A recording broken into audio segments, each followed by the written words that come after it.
All right, welcome back. Whitlock and Wiley. Steven Jackson is back. We're joined now by Fox Sports NBA analyst Cuttino Mobley. Time now for a big story. Sponsored by the all-new 2020 Kia Telluride. Give it everything. Let's move to Milwaukee, where the Bucks stormed back from a double-digit deficit last night to take Game 1 from the Raptors. Milwaukee got a career night from Brook Lopez, who had 29 points and led a scoring barrage in the fourth quarter that Toronto just couldn't handle. In fact, the Raptors had a 7-point lead going into the final quarter and then disappeared down the stretch, with Kyle Lowry, the only Raptor, making a field goal for the entire quarter. The question here is, did the Raptors choke away the series last night? I'm not convinced. And I listened to Charles Barkley afterwards say that the series is over, Milwaukee's the best team. I think I just don't expect Brook Lopez to have another 29-point game, and I don't expect the whole Toronto team besides Kyle Lowry to disappear in another quarter like that. Oh, it's not over. It gave me confidence. I thought that Toronto was going to lose the series going into it. Watched them in Game 1, started to have renewed confidence in them. They did waste a game from Kyle Lowry, especially a Game 1. Yeah, man. Kyle Lowry, this playoff season, 0 points in Game 1 first series, 9 in the second. Do you get 30? I know you was like, Cat, I hope Cat ain't right, because I just said Kyle come live. Yeah, it's going to be a problem. We laughed at it. Yeah, we laughed at you too. But who expected Lopez to go out there and do that? Nobody. 29 points when you talk about a guy who He averaged 5 last series. Scoreless his last game. So he wasn't even in the game plan defensively. Like, let him go. And he went off. So I think this is going to be a real series. We probably see 7 out of this. You can't expect a 7-footer that has a house on Disney lot to come to 30 every game in the playoffs. I'm sorry. That's the last thing I was He in La expecting. La Land? Last thing I was expecting. His brother like Godzilla, so I don't know what they got going on. 2 big kids. But for Kawhi, for the most part, you have to trust your teammates. Last series, even though he had success, his shooting percentage was terrible. You can't shoot 37 shots like he did in Game 7. 39 and have 41 points. Right. Like, that's terrible. Yeah. He has to trust his teammates. I think the biggest thing last night was Giannis trusted his teammates. Kawhi had a lot of plays where he had Danny Green open. He had other guys open that they needed to make shots. He didn't pass the ball. They ended up being turnovers or they ended up getting blocked. Giannis made the right passes all night. Now, when Lowry gets 30 points, it's kind of scary now because they should win when he play like that. Yeah. There's no way. But the only room I'm giving them is they can come back and win because Giannis said before Game 1, there's no way we're going to lose this Game 1 at our place like we did against Boston and win this series. So they was focused on Game 1. They might lose a little bit focused Game 2. Yeah, and you know, there's a couple of different things. For me, Kawhi not playing consistently during the regular season, I think is it affecting him and his team down in the postseason? Because they're force-feeding him offensively, and he's already amazing on defense.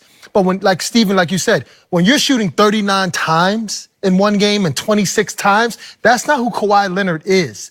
So I think, like you said, Steven, he needs to make his teammates better. When you get a game that you get from Kyle Lowry, 30 points, you should win the game on the road. Easy. But I liked your point, Cuttino, about he's not prepared for this playoff role because he didn't put the work in the regular season. He hasn't played a consistent 10 games straight in the regular season. So when you're playing in the playoffs, it's more physical. Yeah. You're traveling. The team loads up on you more. The opposing team loads up on you more.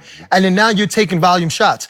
His conditioning and the way his outlook in the game is totally different from a regular season to comes to the playoffs. So that's what it's showing to me. So if he doesn't adjust like Giannis did against Boston the first game when he had the scheming when Boston walled him in, if he doesn't adjust, it's going to be an early series for them. Each round changes. You know, each round teams do different things. Yep. First round, everybody on Toronto team was able to get off. Yep. Second round, it was only Kawhi. They locked everything else. Well, now you have to use your whole team. This is the East Conference Finals. So you have to lock in and use your whole team. That's the only way you win these games. And he was more one-on-one against Philly Bud know that. than he is against. Budenholzer knows him better than anybody. He coached him in San Antonio. So he know Kawhi want to come in here and shoot all the balls and be super aggressive. We're going to let him do that and take away. Or maybe he's saying, I'll let you go. Maybe he's saying, I know you so well, I dare you to pass that ball. Yeah. Well, we're talking about a physical conditioning. Maybe you're not ready for this moment in terms of your lung capacity and you're getting fatigued. How about mental conditioning and the fact that, one, this is not the model I play under, and now you're asking me to play it, and you know why I'm accepting that baton and that responsibility? this is why I'm here. Right. DeRozan's gone. I'm here for this moment to lead this team beyond what the expectations have been in the past, right? So maybe Kawhi is just taking on too much, which is just caving into the pressure. He should just go back to his model. Kyle Lowry shows up like that, maybe they'll have a better situation. But Marcellus, in football, we always say fatigue makes cowards. Of all men. And so, yeah. Of all men. And again, I'm not calling Kawhi a coward by any stretch. Right. But he was tired. And in the fourth quarter, gave them nothing. They went into that fourth quarter with a 7-point lead. Right. Kyle Lowry put in work in the fourth quarter as well. I think 5 or 7 from the field. If they had gotten anything from Just Kawhi. a little bit. 2 points and no field goals from Kawhi. And look, when it was about a minute and a half to go, they were only down 1.